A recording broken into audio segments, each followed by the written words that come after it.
Okay. So, yeah? So yesterday, me and Rachel, we learned in the class that from Chet HaEgel, when we did Chet HaEgel till now, is 3,332 years that we haven't completed our tikkun to bring Mashiach. So they say when it's 33333, it's like everything's aligned. Like those numbers, they're like they're signs of like balance and alignment. Have you heard anything about that? No. Who says that? Where's he getting it from? No, he didn't say about the 3333. That was from someone else, but he did say that the calculation from Chet HaEgel till now, we're in the year. It's been 3,332 years since Chet HaEgel. Okay. Till now. What's the significance of that? Exactly. So then. Well, it has to have a significance.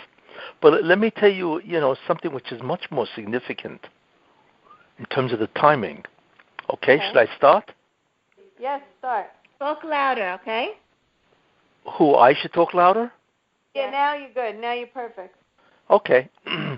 Well, what is important to dwell on or to know is the concept of a creation clock. Okay? What is the creation clock? Okay? It's called the creation clock. What does that mean? Okay. It says, now, we know that the world was created in 6 days, right? And on the 7th day, God rested. It means he didn't create. He ceased to do what he was doing. Now, each day, now, it says in the Gemara that the world will last for 6,000 years.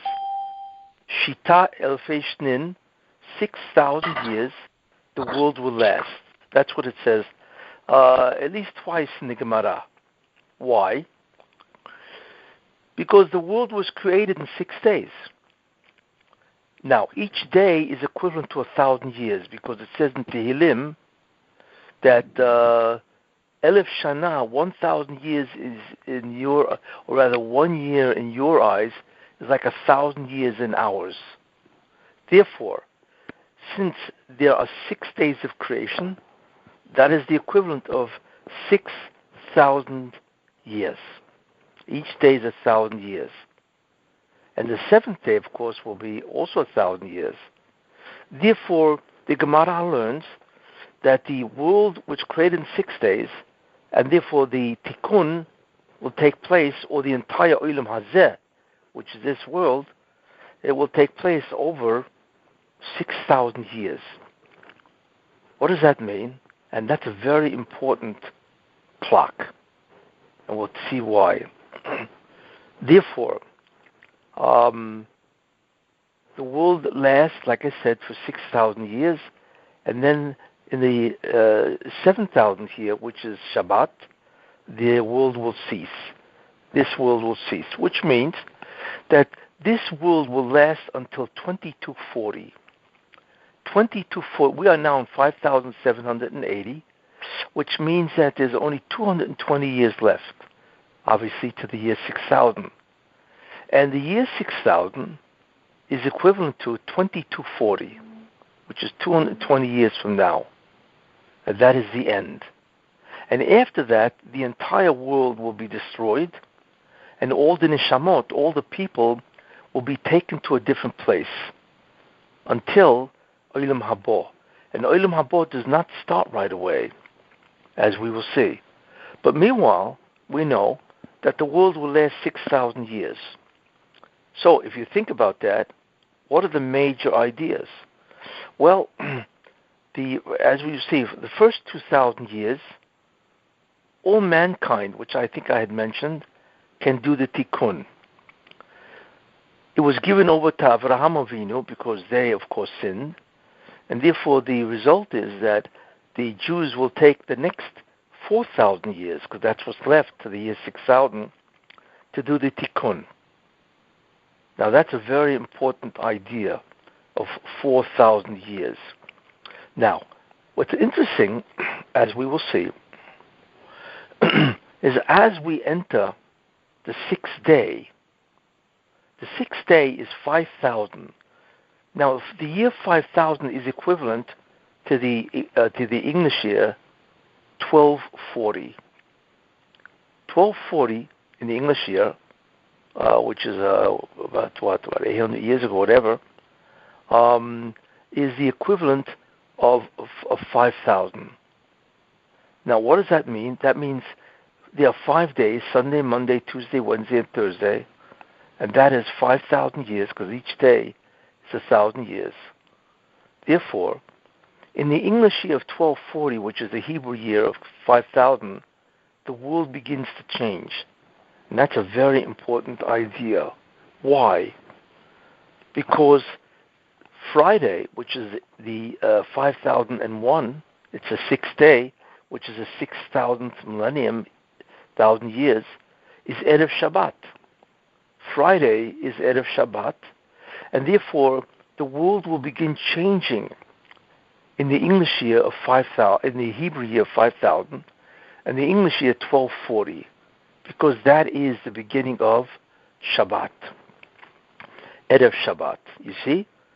So therefore, the Messianic era, therefore there's actually, the Zohar says, it's very important, that in the year 5,000, which is the English year 1240, right, the Messianic light, the Or Mashiach, will come down. This is what it says, which is interesting. Now we know why. Because Erev Shabbat, which is Friday, begins at the year 5,000, you see. So the Or Mashiach, the Messianic light, begins to come down at the beginning of Erev Shabbat, you see. And that's what the Zohar says. So therefore, in the year 1240, that was the beginning of Erev Shabbat, which is what? Which is the year 5001. So therefore, like I said, the Or Mashiach will begin then. Now, of course, the question is, what does that mean? What does it mean that the Or Mashiach will begin then? Well, what it means is this, is that the Messianic light will begin to descend as a hachana, as a preparation for the Messianic era. The question is, what is the Or Mashiach really? And the answer is, what exactly happens in the Messianic light? What happens is that the Or Mashiach reveals the totality of the Bria. And that's what happens, is that the Mashiach is the one who brings in an unbelievable chokhmah of the totality of creation, where all of a sudden you realize everything, how the entire physical universe is connected to the spiritual universe, you see. So what the Or Mashiach really is the beginning of Kabbalah. Kabbalah is what? What Kabbalah is the study of the intermediary worlds between God and the physical universe. It's all about spiritual dimensions, spiritual worlds. That's what Kabbalah is all about, and how God interacts with mankind, with the entire universe. And the limud of that, the study of that, is called Kabbalah. So therefore, Kabbalah is really the surface or superficial Messianic light. And when did the study of Kabbalah really happen? Well, what's interesting is that the Zohar was discovered in 1290, which is about 40 years after 1240. And that was the beginning of the study of the discovery of the Zohar. So so it is correct that the Zohar, which is really the beginning of the Or Mashiach, because it teaches us all about the Messianic light, it teaches us about all the spiritual worlds and how God interfaces with the physical world. That really started around 1290, you see. So therefore, that's very important. So we see, therefore, that the creation clock is really the year 5000, and that is Thursday night, 6 p.m., which is the beginning of Friday. And Friday, of course, or Thursday night, I should say, is Yom HaShishi, is the sixth day, and that is the beginning of the Messianic era, only in terms of that the preparation for the Messianic light begins actually at that time, you see, which is very important. Now, let's add another 500 years, which is 1740. Now, we know, therefore, that Erev Shabbat, which is Friday, which is, it starts at Thursday night at 6 p.m., right? We know that this is really the preparation for the Messianic era. So could you imagine how long ago it really started, you see? Now, if you add another, 12 hours, right, then that is another 12 hours is not 6 p.m. Thursday, it is 6 a.m. Friday morning. And then you have what's called, that's dawn. Then you have Netzach Hama, which is the rising of the sun, you see. So that occurs approximately in 1840, you see. So we would expect something significant to happen in 1840. And did it? Yes. That was the beginning of the Industrial Revolution. In fact, the Zohar says that the remez, or the allusion to this, is the following. When did the Mabul happen?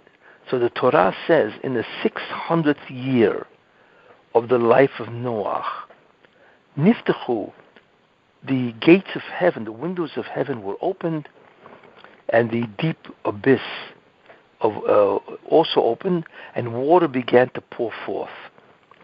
Now, I had mentioned a while back that this water really should have been the Messianic light, because God wanted that 10 generations would do the tikkun on the 10 sfirot, but they didn't do it.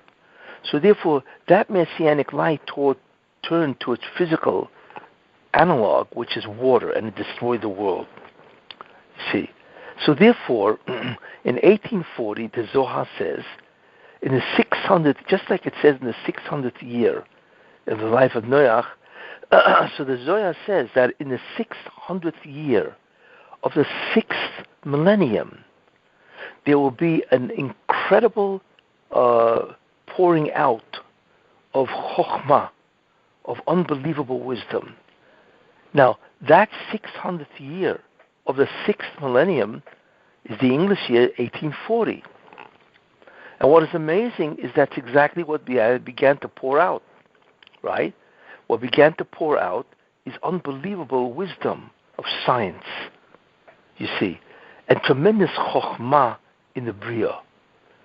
Now, it's interesting, that should have really gone to the Jews and not to the Goyim, you see. But there's a Kotzka Magid who says the following on that Zohar, that if the Jews are worthy, then they will get that chokhmah, and that will be the beginning of the introduction of the Messianic light. But if the Jews are not worthy, then that chokhmah will go to the Goyim in the form of science. And that's exactly what happened. In 1840, there were many great scientists who lived. That was the beginning of Industrial Revolution. It was the beginning of electricity. There are many things that were discovered at that time. And therefore the Goyim got it, and not the Jews. And since we know that the Messianic light, when it comes down in greater and greater amounts, that is one of the reasons why science is growing by leaps and bounds. You see, science is growing with unbelievable and unparalleled speed. Entire industries of science go up and go down in 1 year. You know, we cannot even imagine the growth of science. Why?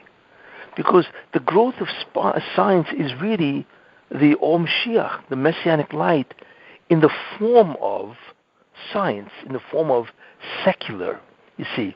And since they are getting it, not us, they are getting it, it comes down in the form of science.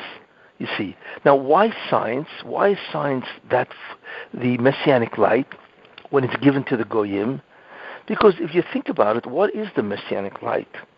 The messianic light is an incredible chokhmah, wisdom, that allows a person to see the internal structure of everything. It's like you have a magnifying glass. You see, that's what the Or Mashiach is. If you put it over science, it will reveal the tremendous internal realities of the entire physical universe. If you put the magnifying glass on Torah, then it will reveal the tremendous spiritual worlds that Torah connects us to. You see, the problem is that it's going to the Goyim and not to the Jews. That is why you are seeing a growth in science which is unparalleled in history. You see, because the Or Mashiach is coming down, but it's coming down in unbelievable amounts. But it's going to the Goyim and not to the Jews. This is the great tragedy. You see. Now, we now understand, and of course 1840 is what? Is really 7 or 8 o'clock in the morning of Friday. And that's the beginning of sunrise. And therefore, there's a tremendous proliferation of Chokhmah. But like I say, it is going to the Goyim, not to the Jews. Or very little is going to the Jews, you see. Therefore, when you think about it, if we now take a look at the year 5000, so we see the first important idea is 5000, which is the English year 1240. And that is really the beginning of the study of Kabbalah. The Zohar was then found. And let's go further. 1740 is dawn, you see. And what's interesting about 740 is right before that a decision has to be made. Which way is the Or Rishon, the Or Mashiach, going to go? Is it going to go to the Jews, or will it go to the Goyim? Well, guess what? Right before 1740, the father of modern science lived, Sir Isaac Newton. So what happened is that the Or Mashiach began to go to the Goyim. Therefore, one of the greatest scientists who ever lived, Isaac Newton, he lived then, at that time, 60, 80, 90, 17, 20, and so on. You see? So therefore, the Or Mashiach, which is the understanding of the internal complexity or structure of everything, began to go to science. And that's what science is. Science is nothing more than the understanding that every single facet of life or non-life is all composed of an internal structure. You see, if you're into human life, biology, then you understand that the structure of all life is what? Is DNA. That's what they study. If you're into physics, then you understand this fundamental structure is what? Is the nuclear, is the atom. You see, whenever every science goes into the internal structure, that's what they do. And that's what's happening, you see, is that the Chokhmah of the Or Mashiach right now is going to the Goyim because the Jews don't deserve it because of either Sinat Chinam, baseless hatred, or it's going because of Lashon Hara, which creates tremendous sinner.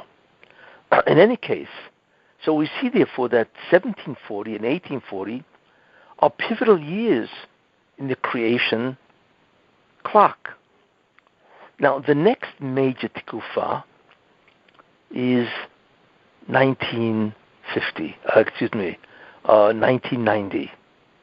1990 is what's called Chatzos.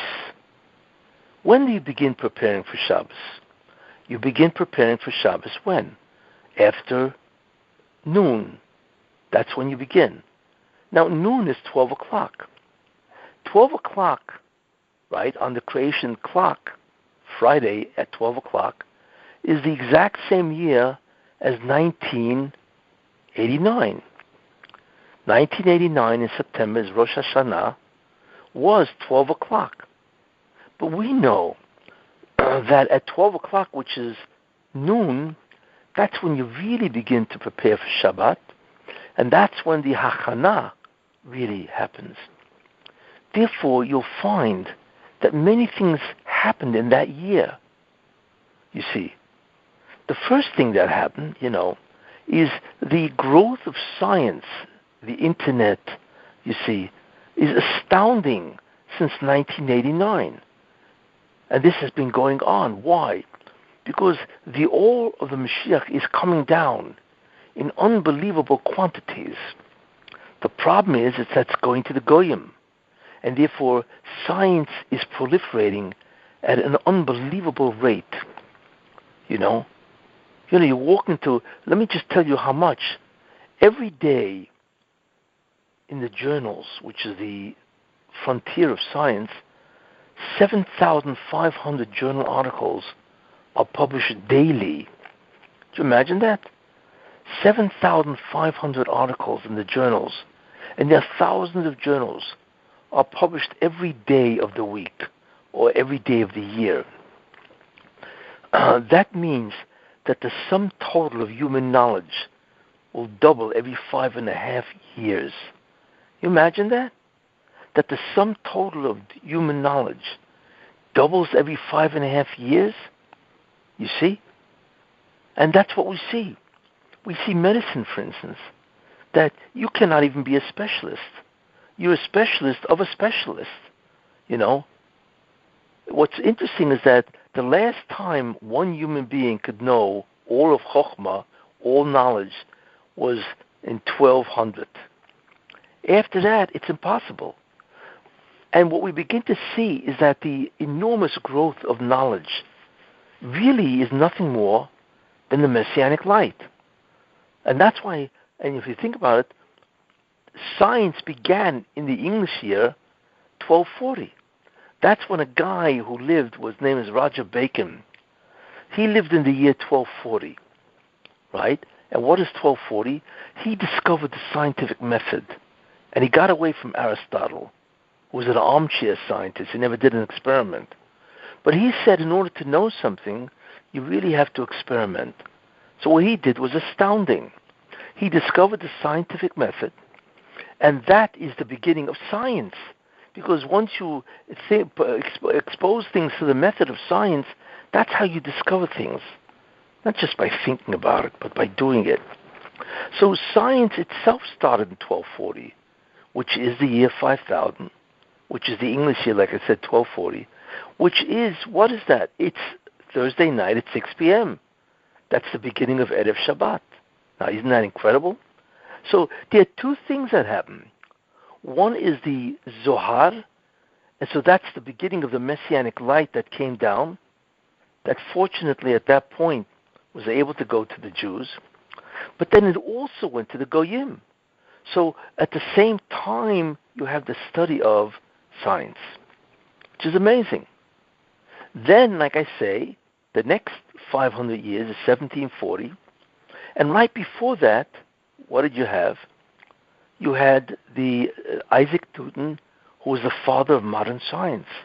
Again, because the Messianic science is the Messianic light, but it's the Messianic light in the form of secular information.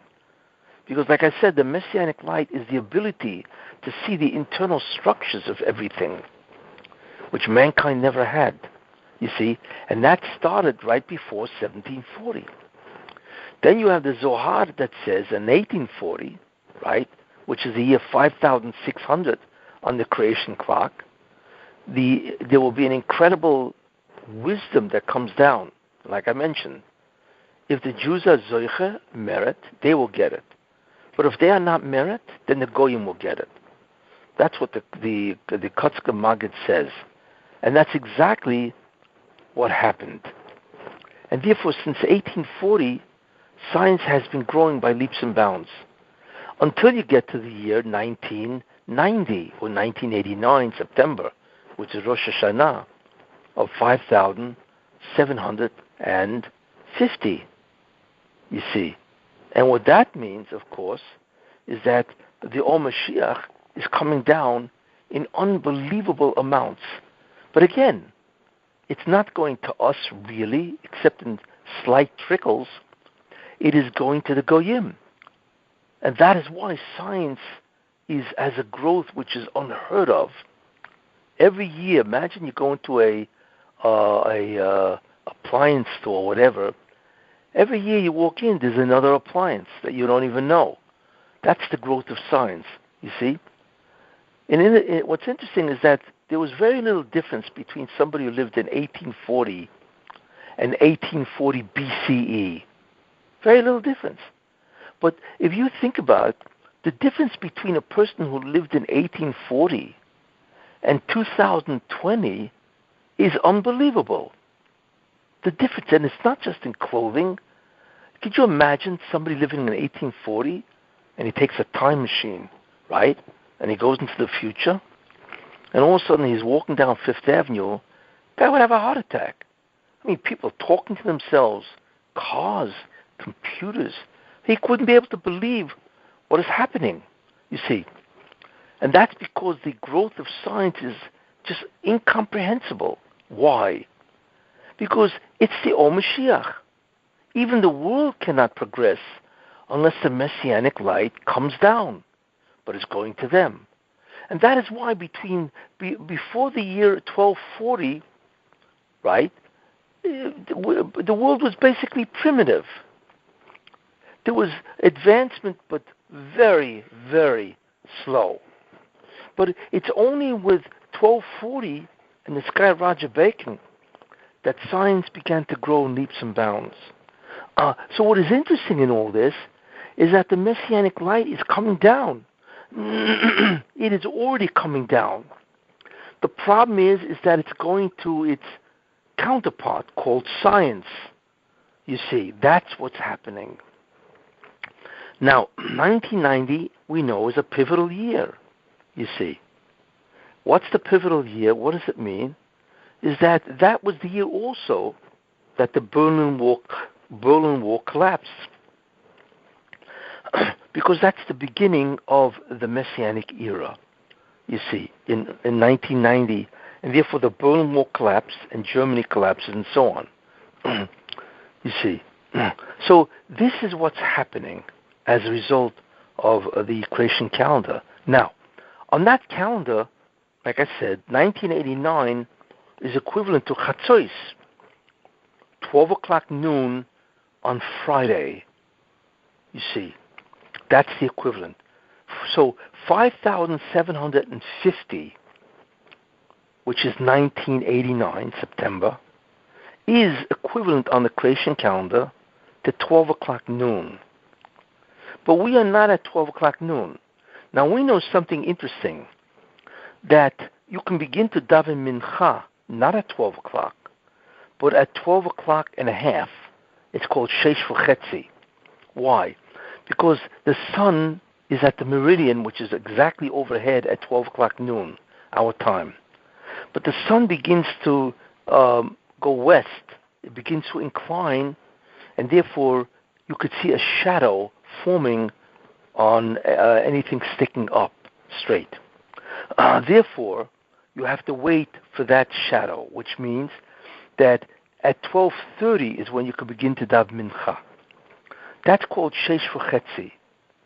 And the interesting thing about Sheish v'chetzi is because it says in the Nevi'im that v'hoyu le'es erev, and it will be at the time of evening, right? Yihye or, there will be light. That tells us that the Messianic era, which is light, will begin after 12:30, which is interesting.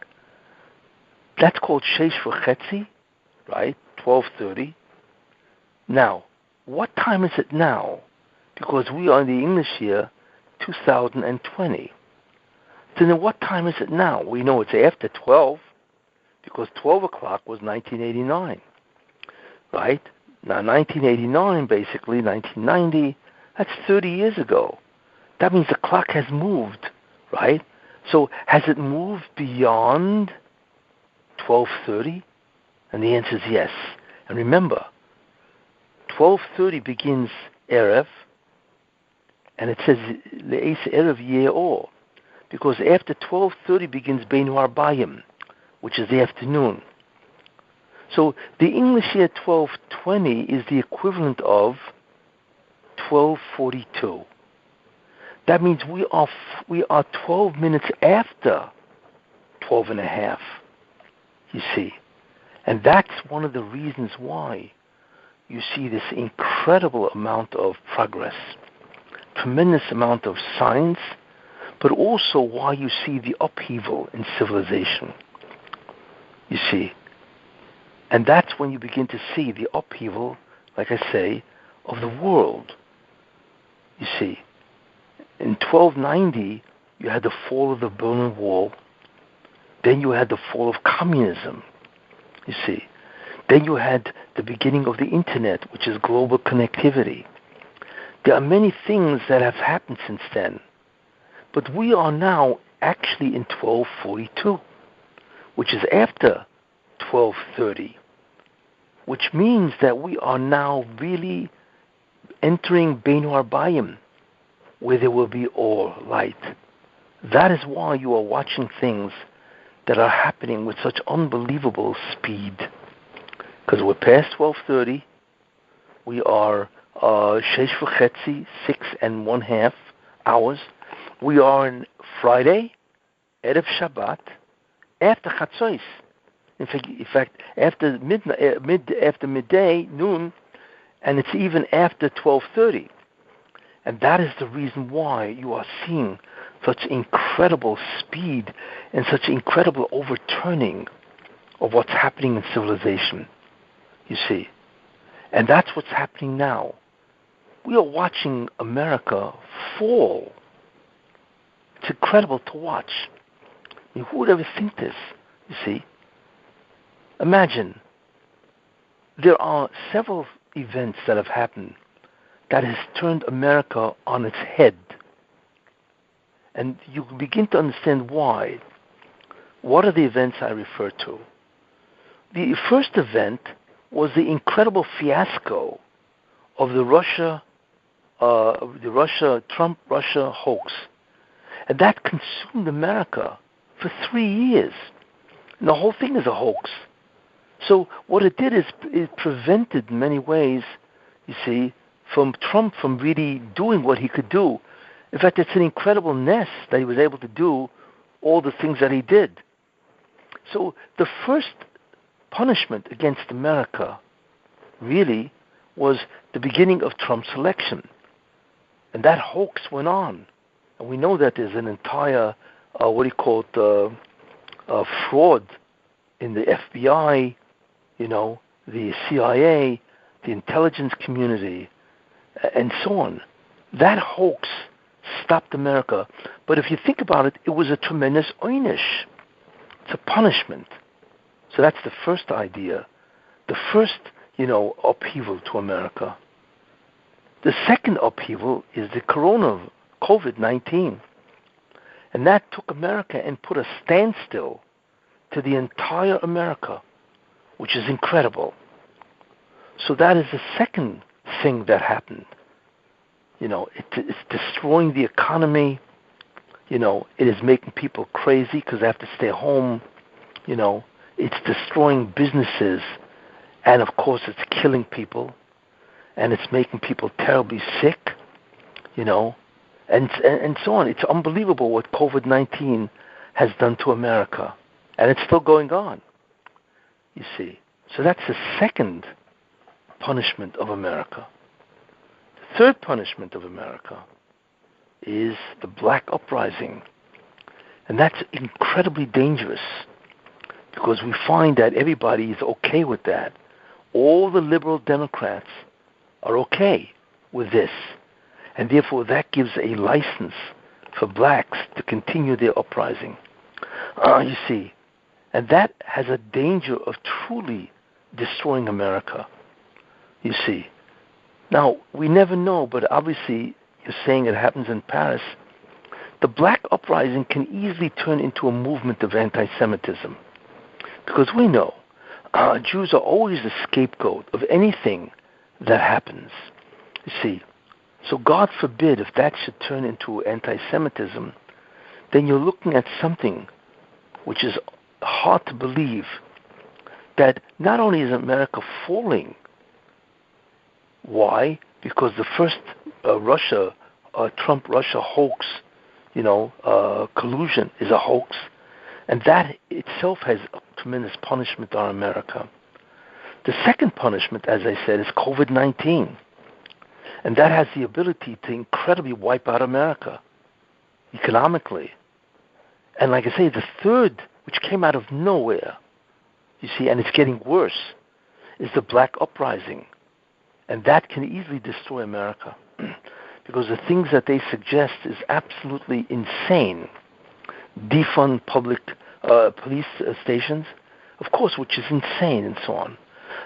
So that is also a tremendous punishment against America, you see. And there could be several ideas in this, which is interesting, There's no question that God is telling the Jews in a certain way to begin thinking of leaving America. In other words, God is trying to disillusion the Jews from their love affair with America. And he's doing that with what's going on in the different communities and so on, especially with the black uprising. So that would be very bad, especially if it turns anti-Semitic. But you're watching the beginning of the disillusionment of the Jews with America. Look, America has been very good to the Jews. Nobody would ever believe that they would turn against them, but you never know.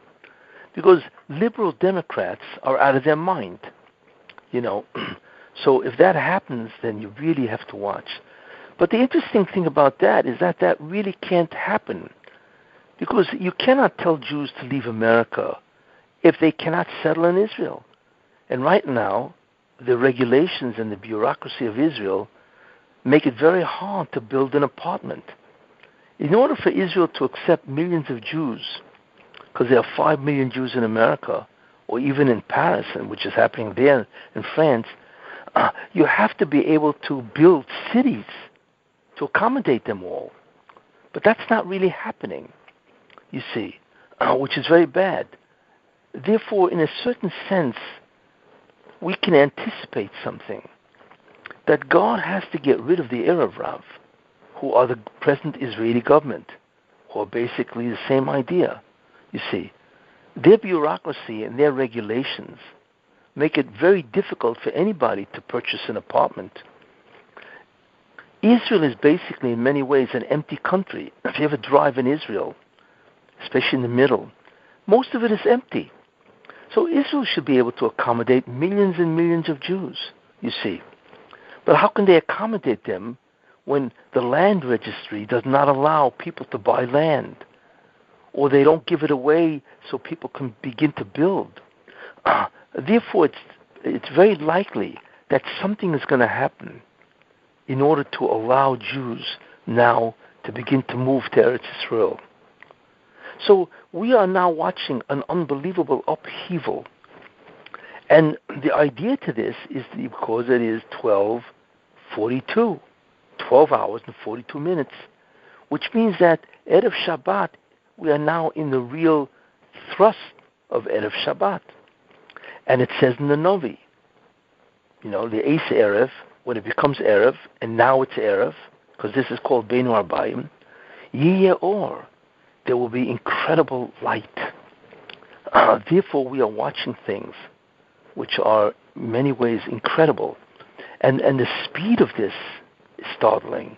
Just to watch how fast things come in and out of nowhere, you see. And this is what's happening, you see. So when you take a look at the creation calendar, it's a very good calendar. Because based on it, you can actually determine, in many ways, what is happening, you see. In any case, this is the idea of the creation calendar. And the different events throughout the last 1,000 years that's happening, you see. But let me tell you something. It's going to go quicker. Because as it goes from 12:42 to 1 o'clock, I mean, look at what's happened in the last 30 years in science and in politics. The end of communism, the fall of the Berlin Wall, Not only that, what about the end of the Arab states, right? In 2011, the Arab states began to fall. And that's the end of Yishmael, you see. You have all these Arab states that are failing. You have, you have Egypt, you have Libya, you have Lebanon, which is almost a basket case. You have Iraq, you have Iran, which is failing, Afghanistan, Syria, which is a basket case. And that's without the Israelis in any way making war. Can you imagine the Rabbi said, don't worry, I will take them out for you. So you find the fall, the end of the fall, the collapse of Yishmael. That's who they are. And Yishmael in many ways is the end of time. He is the last nation that will in many ways persecute the Jews. And his collapse is happening now, you see. So between 1990 or September 1989 and 2020, look at what's happening when you think about that. And it's almost like there's no stop to this. It just keeps going on and on and on, you see. So therefore, we have to be alert, Things can happen out of nowhere. That's what can happen again, you see. And there could be something else coming up that we're not even aware of. That's going to be another cataclysm for America and also the entire world. This black uprising is not just in America, it's now traveling the world, you see. And if you remember what I said last week, because it's the rise of Chum, and they have been given permission, right, in many ways to destroy the world. That's what Chum is. That's why Noach cursed them, because in many ways they are primitive, you see. And the proof of that is Africa.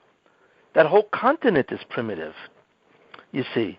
And in many ways, when they get the rain, they can destroy civilization, which is exactly what's happening. They're trying to destroy America. I understand there should be justice for all equal, you see, but they're coming up with ridiculous ideas to defund the police, I mean, God forbid, all of a sudden, if the police decide that they're all going to quit, or they're going to stand back and watch everybody's house being robbed, and they will do nothing, especially if the one who robs is a black. Look what's happening in Atlanta, you see. I don't know if you're familiar with that, what happened in Atlanta. But it's absolutely incredible what the police are being subjected to. And God forbid what that could mean is that they will stop doing their job. In other words, they'll be the police, but they're not going to come and protect you, especially if the guy doing it is a black. So we're looking at a tremendously dangerous time in America. And what we're seeing is the undoing of, like I said, of the curse of Chum. And what's interesting, you see, is all of this, I believe, started because of the Mabul in today's time, which is, the Mabul in today's time is called the COVID-19 and the blacks rising. Why? Because America has become, in fact, the entire world has become homosexual. Somebody just told me that they permitted a marriage between a brother and a sister in New Jersey. That is Hashkafa, So it's not just homosexuality, it's incest. So what we begin to see is everything is now permitted, which is beginning the breakdown of the laws of society. And we know God will not tolerate that. So in a certain way, you are looking at the beginning of the breakdown of society. And that's why it's happening now, you see. Because you cannot correct this anymore. America will not go back to a heterosexual people. Homosexuality will now not be stopped. it will grow and spread throughout the world. And what that means is that, God is not going to tolerate that. And like I once mentioned, when a guy can run for president who's a homosexual and who has a husband, of course, who's a man, when he can run for president and people vote for this guy, that means that everybody is okay with this. It's legal, it's legitimate. Could you imagine if he had become president? That means everywhere he would go as a president, he would bring his husband. Could you imagine he would be the poster boy for what? For this alternative lifestyle called, mixed gender marriage, same gender marriages. That would be the churban, you see. And I mentioned that there's a medrash that says that the reason why the Mabul was sealed to destroy mankind is when a man would marry a man, right? And as a result of that, he would write a ksuba, which is a legal document, right? Legalizing the relationship. That's really a whole different story, you see. And therefore, this is what's happening, and I believe that the Rebbe it's happening faster and faster. We don't know what else can happen as a result, you see. Okay, any questions? Yes, I have a question. Yeah. So today I was actually learning in the Mama Geulah what was going to happen between the years 6,000 and 7,000. And then after 7,000, what would happen? I wanted to know, in your words, what happens in those times, because I just want to make sure that I understood it correctly. Yeah. Well, the world, let's put it this way. The last era or period of time in the 6,000 years, which I mentioned is 6 days of creation, is the Messianic era. That is the last period of time. And that time is called an incredible utopia where the entire world changes. But that ends in the year 6,000 because that's the end of Friday. And Shabbat begins. So therefore, the end of the 6,000 years occurs in the English year 2240. And even the Messianic era itself must end at that time. So the world enters a stage called Chad Chorov. And it is desolate. The physical universe is desolate for 1,000 years.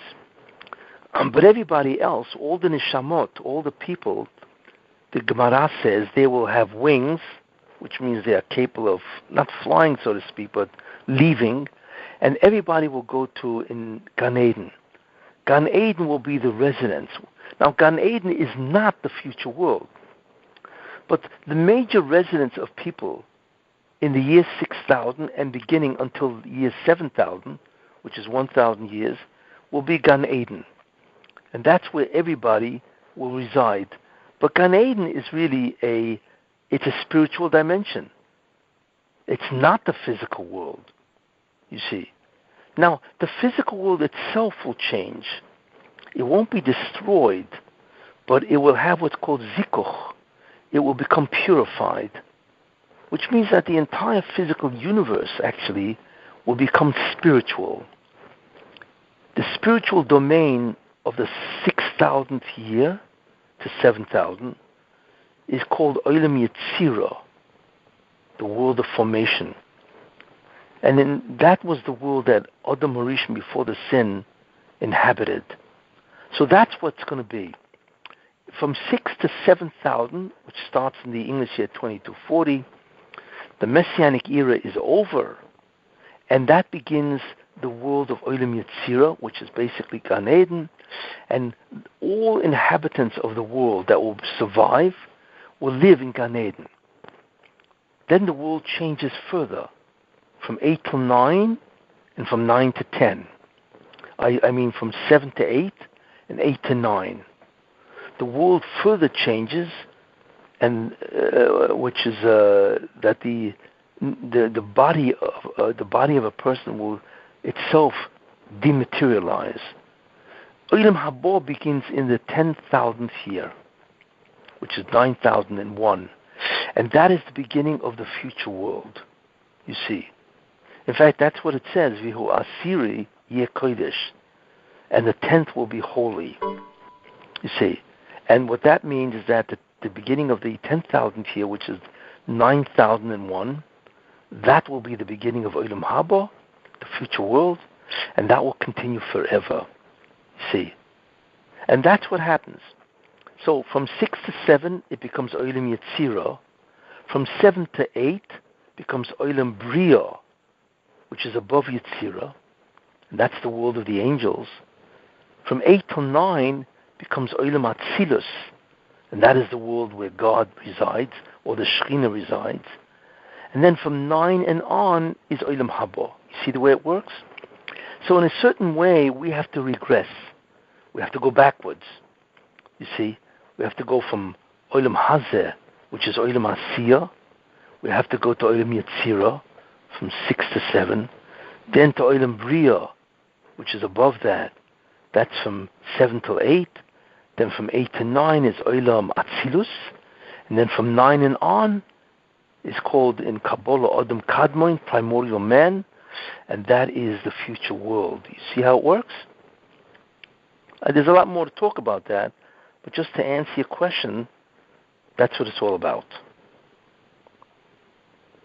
And people die during those times, or once? No, everybody will have died in the Messianic era and arisen. Right. Everybody must die at least 2 hours. At least 2 hours.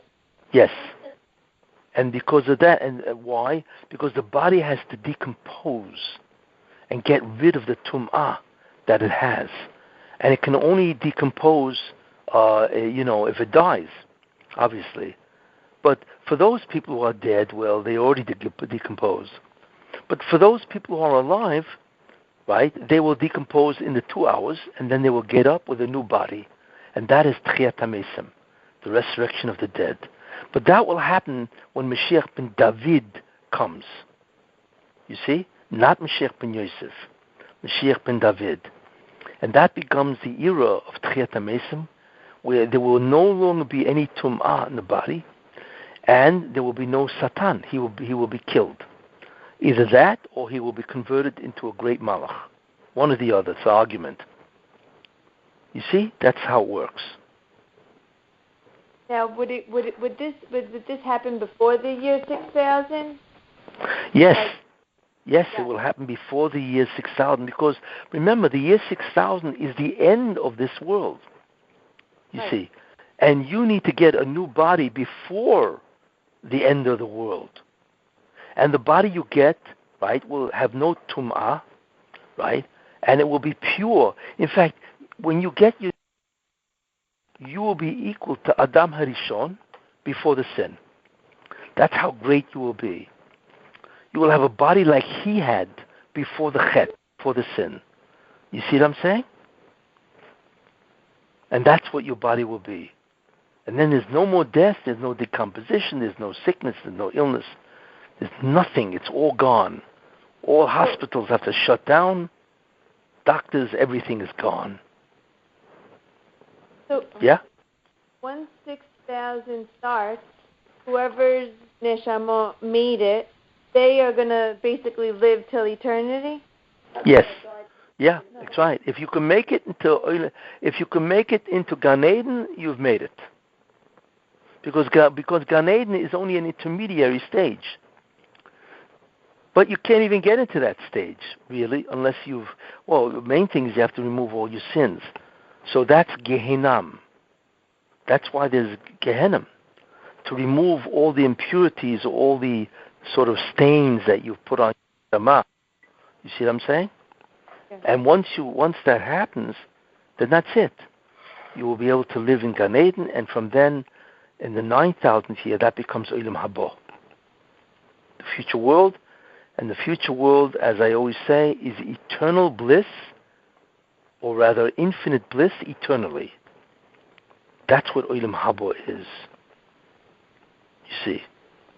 And I'll talk about that more later on.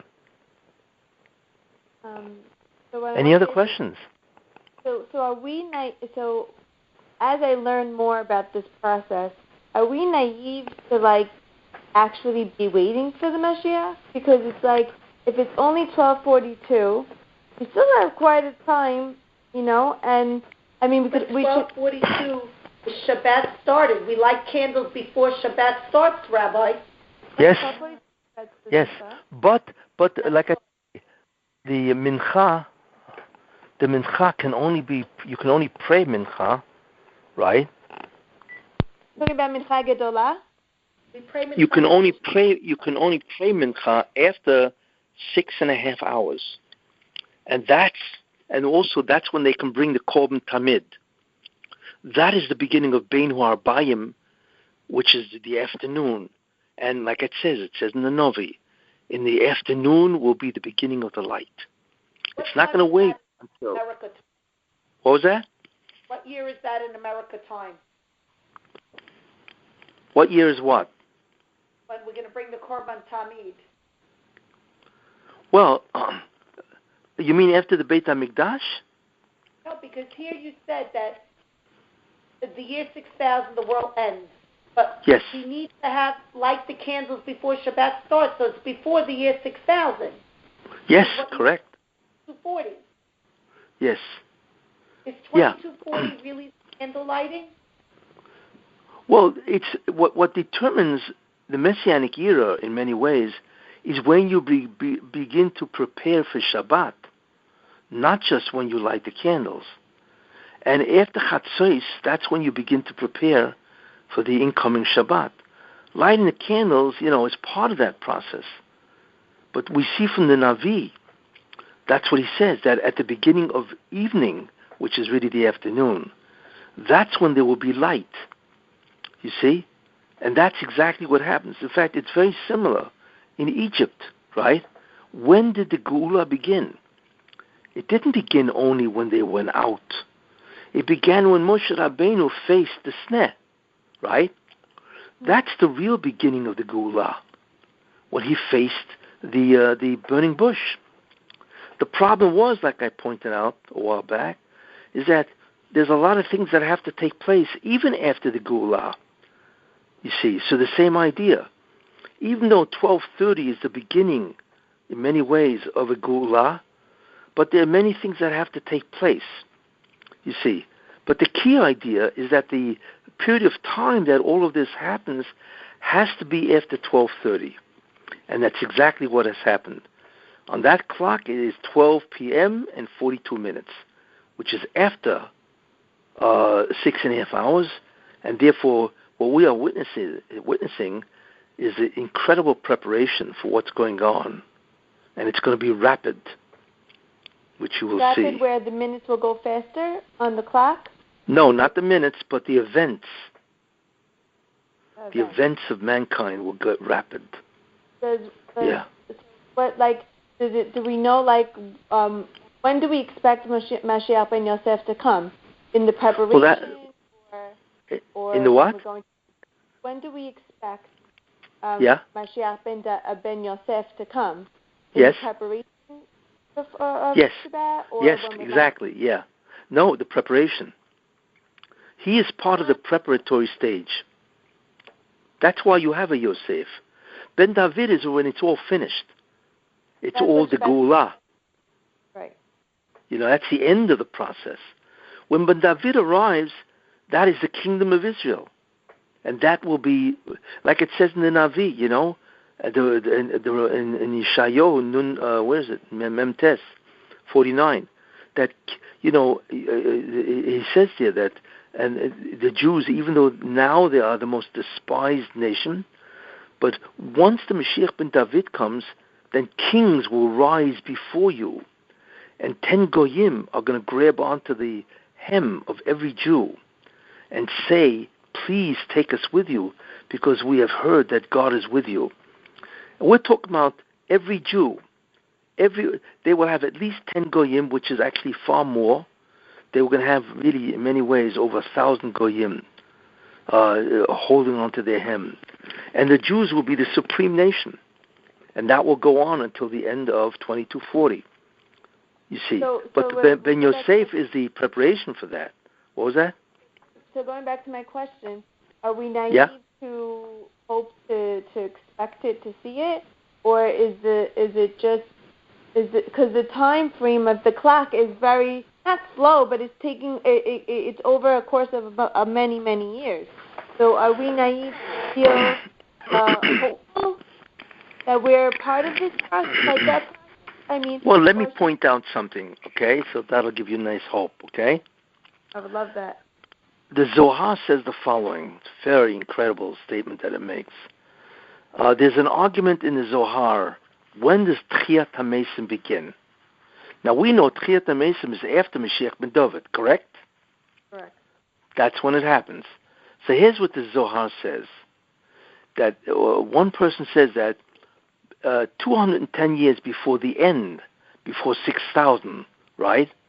That's when Tchiyat HaMesim begins, and Tchiyat HaMesim happens over 210 years, because not everybody gets up at the same time. It all depends how physical you are, you see. Some people get up right away, some people get up 10 years later, and so on. So if you figure Tchiyat HaMesim, if it happens, before 6,000, 210 years, what year is that? That means it's 2030, right? Yes. That's less than 10 years from now. That means according to the Zohar, by the year 2030, you will have Tchiyat HaMesim, because that leaves you 210 years to the end. And not only that, but since there is Tchiyat HaMesim, that means Mashiach ben David has arisen. That tells you that Mashiach ben Yosef will be here in less than 10 years, based on the Zohar, right? Right. Rabbi, is the or back in our full front? I can't hear you. What was that? So is the or of Mashiach back in the Jews' like hands? all the learning and the Torah and the stuff that people That's a very good question. I believe it's not back, no. Because when you look at the unbelievable progress of science, it's way ahead of the progress of the understanding of Torah. Way ahead, you see. But I believe that it's going to start shortly.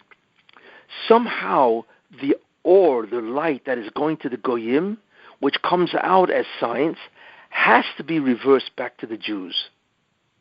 Once that happens, then you're going to see unbelievable things happening to the Jewish people, you see. Amen. And that has to happen, basically, within the next 10 years. Noticing so many people learning and studying who never opened a book, all ages, everybody's... Exactly. That's right. That's part of it, exactly. Sure. Exactly. But it's not fully, but it is part of it. Oh, it's the beginning of it. It's beginning, exactly, yes. You're now seeing a tremendous amount of people learning Torah. Exactly. Well, that's why you had the Daf Yomi, on January 1st and so on. There's a tremendous desire to learn Torah, you see, but it's only the beginning. What was that?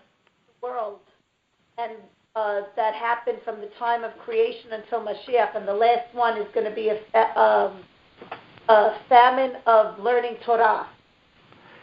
Okay, yes. Yes, and and that takes time. That takes over a period of time.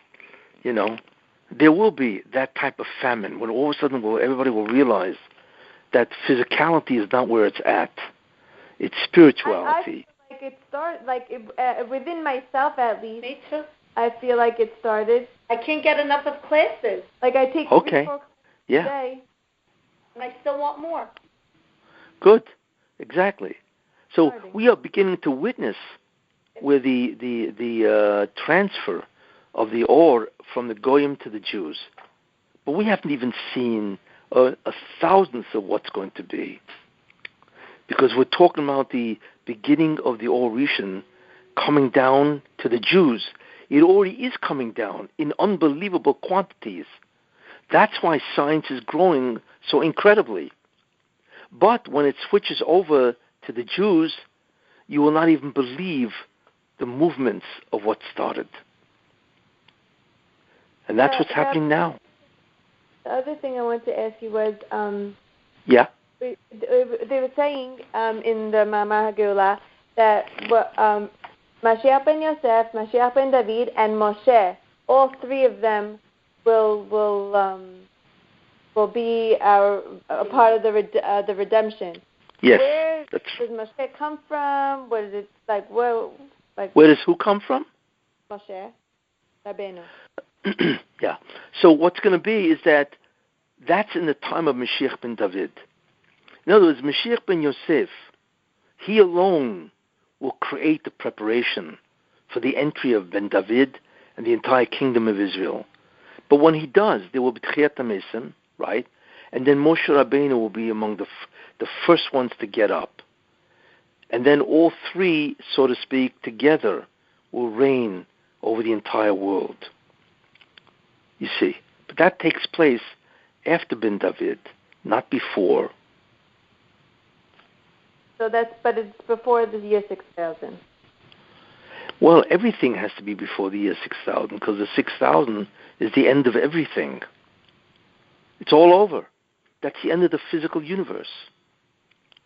You see? So Mashiach, the period of time of the Mashiach, right, has to be the last period of time. It's the last era before the end. You see? I have a question. And yeah? You know how, like, Hashem, when he said that had to brought the first two and our neshamot left and got rid of the Zohama first? Maybe we don't need to be at a meeting. We'll just do the same thing. We'll take away the neshama and give it right back. Unfortunately, it's not going to work that way. Because there's a lot of people that have a lot of Zoyama. The Zoyama is still part of the Bria. And remember one thing. How was it removed at the time of Matan Torah? You remember the Jews died? Yes. They came back. That's it. They died because God spoke to them 2 mitzvot, and they all died. The question is, why did they die? God knew that they would die if he does that. Because he wanted them to die, so when they're dead, they all were resurrected. Guess what? That's Tchiyat HaMesim. You see?